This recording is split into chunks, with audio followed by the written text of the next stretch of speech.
Welcome to A Day in the Life of.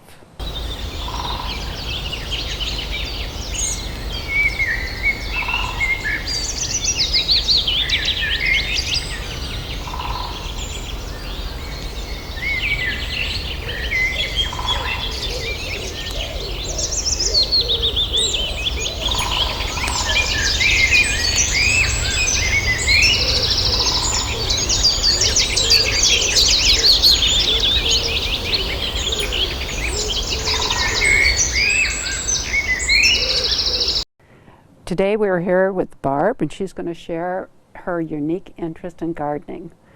We believe that everyone is created with very unique talents and skills, and Barb is going to share some of her skills with us today as we roam about in her garden. How do you begin your day as a gardener? I begin my day by getting my cup of coffee and my Bible, and reading, starting the day centered around God and in prayer. And then on a nice sunny day, I jump out into the garden. Barb, would you take us to one of your established gardens and tell us a little bit about it? Sure, I'd be happy to.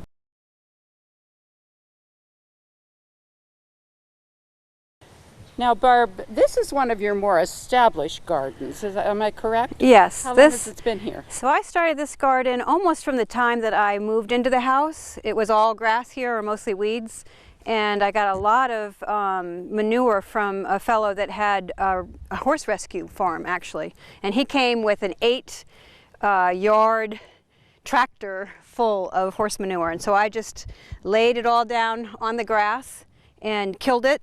And then I put hardwood mulch over top of it. So you don't have to do, during the year, a lot of weeding in here, is that correct? Yeah, you know, there is a fair amount of weeding, but generally what I do is I weed as I go. So if I come out and get the mail, then I'll just, you know, if I see a weed, I'll just come over and I'll pull it out. So I try to do it that way as much as possible, so then I don't have so many days where all I'm doing is weeding. Sometimes all I'm doing is weeding, but generally I try to get weeds before they get real established. Now, are these flowers annuals or perennials? And what's the difference between an annual and a perennial? Perennial. So this purple is verbena. This is probably technically an annual in our area. But if you can see all these, there's seeds in here, lots and lots of seeds. So, and they're teeny seeds. So almost all of these, I'm pretty sure, came back. I grew it from seed, from a seed packet that I bought, and grew it inside until it was past the frost, put it in the garden, and then last year it reseeded itself. All these that you see, I'm pretty sure, are fresh from this year. And this is lantana.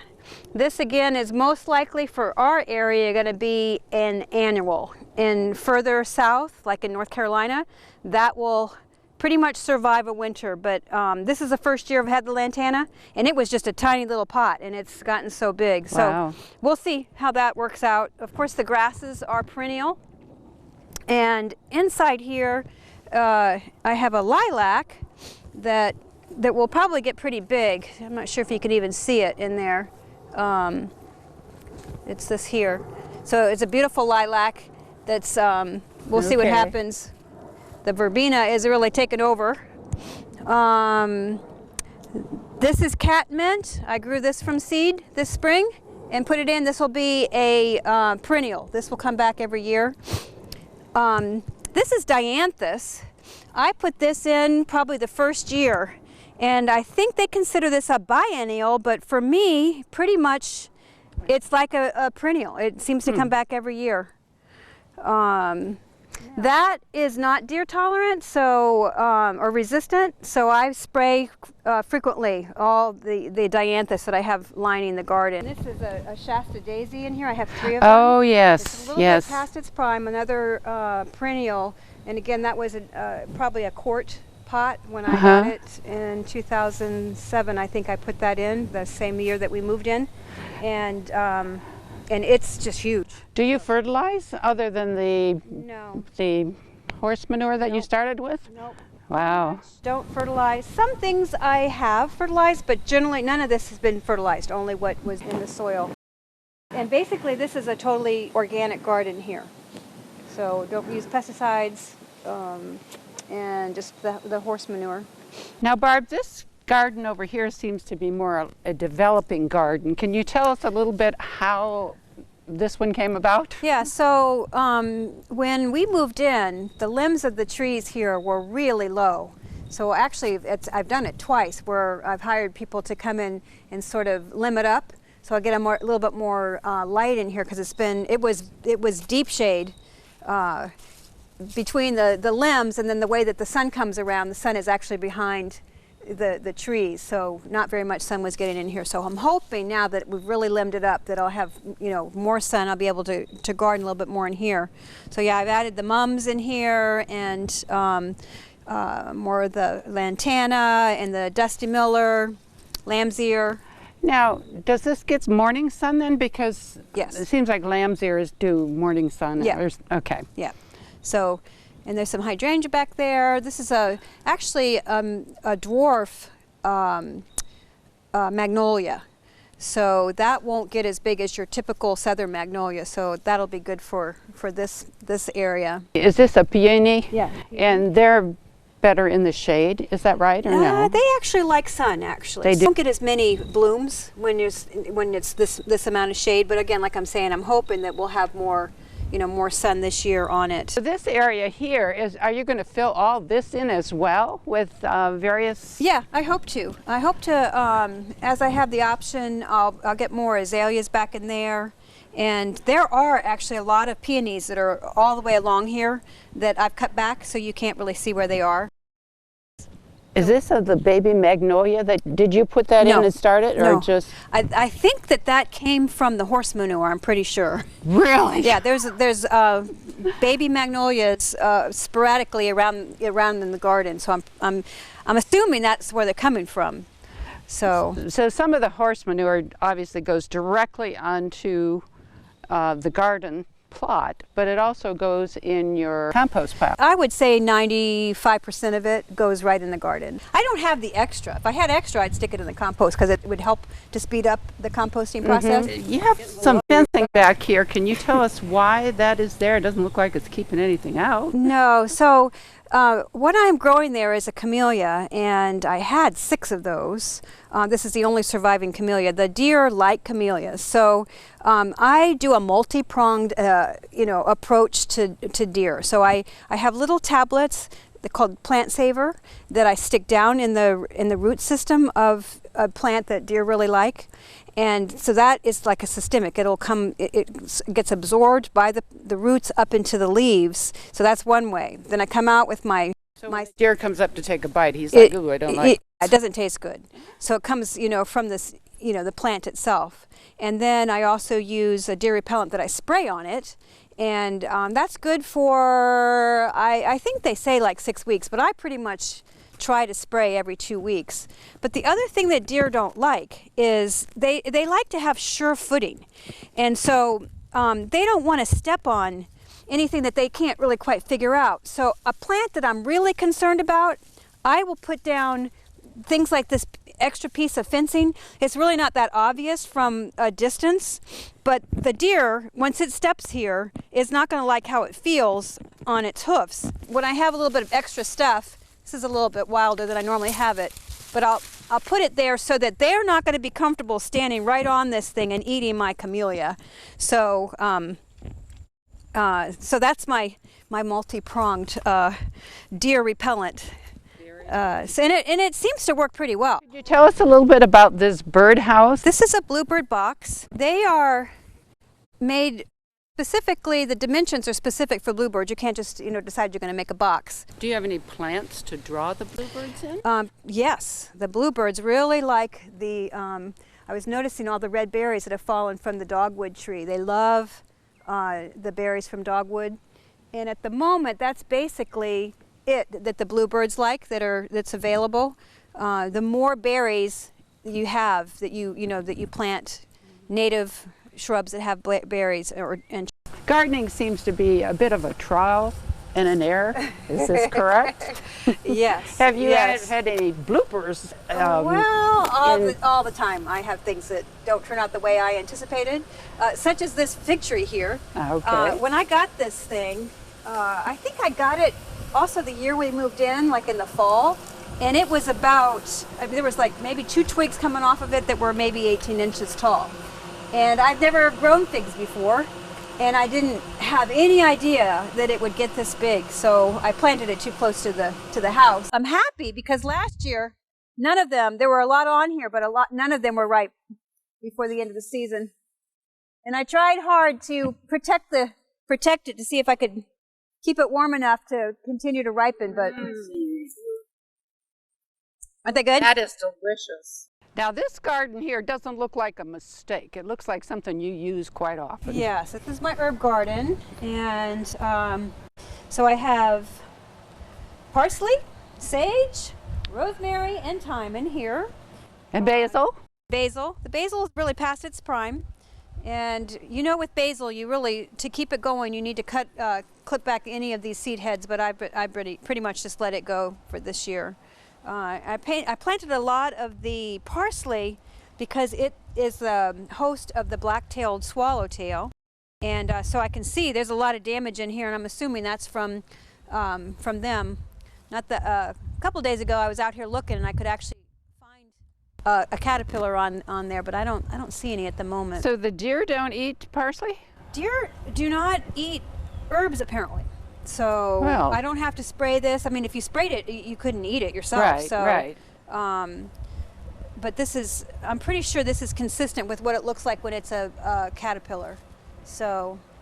And some parsley comes back the next year, Yeah, and I some think- of it is it's biennial, I think and some yes, I think it's biennial. So Yes. this won't. This is the first year, so we'll see what happens. It should come back and reseed itself. Now, what is this vine here? So this is a moon vine, and I had no idea it was going to get this huge, but it has a very fragrant blossom that opens in the evening. And so I planted it here for two reasons, mostly because we sit out here a lot in the evening time, and to smell the fragrance of it at night. So these are all probably yesterday's. It looks to me like this one will open today. So are they one-time blooms? Are they like yes, they'll bloom? I believe Okay. they are one-time blooms. I haven't really ever, there's so many of them, I've never like come and make sure that it didn't open up again, but I'm pretty sure it's one time like a daylily. Where do you keep your tools and your tractor? And Keep it down here in the Okay. shed. Seems like I'm always getting plenty of steps every day. And a lot of up and down. So was this shed here when you moved in? It was. Very nice. So of all your tools that you have, what's your favorite? My favorite tool. Or the most useful tool? So I don't know that I don't think I could limit it to one, but I love this shovel and my little pitchfork. Those tools I use almost every day. You'd think you'd use a trowel every day, but generally I'm digging a big enough hole that a trowel is just too small. So then I have a couple of those little buckets that have two handles. They're plastic buckets that have, that you can get together and hold. I can show you up in the garage area. And so almost every day I use this shovel and the pitchfork and those little buckets, and then also my garden cart, which I can show you. And your lawn tractor? Lawn tractor, I go with maybe a week in between times. When I mow, I try to get everything together. So I would take it out to mow, then I'm going to do my other jobs at the same time. So. Why don't we take a little rest over there on that bench? It just looks so inviting to me. All right, sounds good. So I've tried to put benches throughout the yard so that when I'm, busy doing something, I can take a break and sit down. Oh, this is lovely. You may not get me up from here. Yeah, it's when I come out, I pretty much stay out all day long. Mm-hmm. So it's. And I was going to say, sometimes people, when they see my garden or they see me out working, they're sort of like you know, they feel like that they should be gardening, and they, you know, are sort of, what's the word I'm trying to say? You make them feel guilty. Yeah, you know, there's some guilt involved, and I always say, well, look, I don't feel like I want to collect stamps, and I have no guilt because I don't want to collect stamps. Or other, you know, like some people like to bake or whatever. I enjoy gardening, and for me it's a hobby, and it's something that brings me a lot of joy. And you know, nobody should ever feel guilty about not working in their garden. You can enjoy other people's gardens, you can have people come in and do your gardening for you. For me, it's something I really enjoy. But what is it about gardening that just really... I don't know that I could actually put it into words, but I think it has something to do with a creative outlet. You know, putting texture together and colors together, trying to get color all year long, or some kind of interest all year long.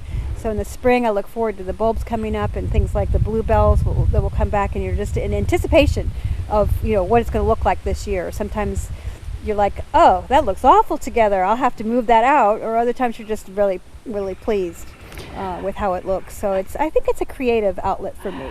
Now, I noticed on Facebook, we are Facebook friends, and you would take a lot of pictures of your flowers. Do you do anything specific with your pictures? So I do a couple things, actually. I started probably about 10 years ago actually putting them on cardstock and making them cards. If I printed them, then I've actually have a gardening journal, and everywhere that I've ever lived, I've had, you know, I would sort of write like almost like a diary, a gardening diary. And so in the winter, I would start with the kind of seeds that I was planning on buying. I'd keep track of the seeds, and then in the spring I would plant the seeds, start them inside, and I would keep track of, you know, which seeds germinated, which seeds didn't, which ones were successful, which ones were bust, and just sort of twofold. I enjoyed going back and reading, you know, what I had written, particularly in the winter when nothing else is going on, and I can't be outside, so I can sort of read about what happened. But also it helped me to keep track of what was successful and what wasn't. So, so the pictures were, you know, to make cards and then also to put into the journal. And then it helps me also because, you know, with a lot of perennials, like you can see my peonies up there, you can't even tell where they are. There's some little things. There's some things you can't, like, yeah, like the bluebells. You have no idea there's bluebells there. So composting is very important. I try not to throw away into the what am I trying to say, the dump, anything if I can possibly. I try to compost or, you know, make it go back into nature in some way. So over here is my compost piles. I love this system, and a lot of people have asked me how I compost, and the beauty of this is that air can get in to these each one of these containers, and it composts. You need to have a certain depth and a certain width to really get composting to happen. So generally what I do is when I want to get down, I know which one is the oldest, which has the oldest things in it, and so at the point that I want to do that, then I take the top and I throw it over. Generally I want to probably take it over as far as I can over to that first one, and then at the bottom will be dirt that is basically looks like this. I mean it looks like that when it's ready to be used. So the kinds of things that go into the compost pile would be like, I had my window boxes, and it was time for me to switch out the annual that was there with pansies because this won't survive the winter. So it goes into the compost pile, and as you can probably tell, there's eggshells and pepper scraps and onions, potatoes that had all the eyes in them, you know, they're really no good anymore, so off they go. Onions, avocados. Where's the new addition? The stuff that you put in most recent? I know this is the one that's been really composting the longest.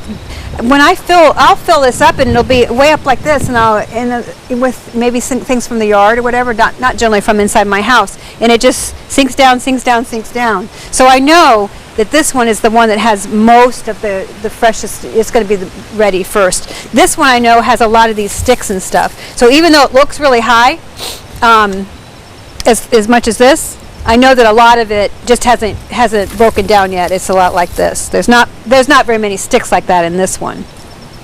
So what I'll do, probably in the spring, I probably won't do it before that, is I'll take my pitchfork and take the top that's obviously not ready, and I'll throw that over into this one. And sometimes I'll throw it over into this one. Just depends what I'm thinking about. And at the bottom, like I said, will be this rich dirt like this. Right. So the way that I would do this would be just basically,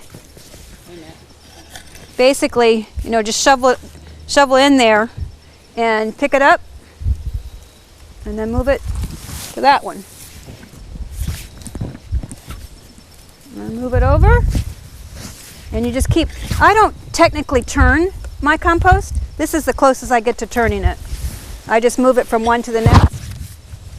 And the other thing I was going to mention is when I'm using the bin inside, I have a recycled bin inside, and I put in the bottom of it, I'll use like pieces of paper so that when I dump it out, it all just plops down in there and it doesn't get stuck in the bottom of it. So cardboard decomposes really well. Paper is from trees, so it all decomposes. A lot of these, if you can believe it or not, are the stems from the sunflowers this year. So, is that good? Move it from one to the other.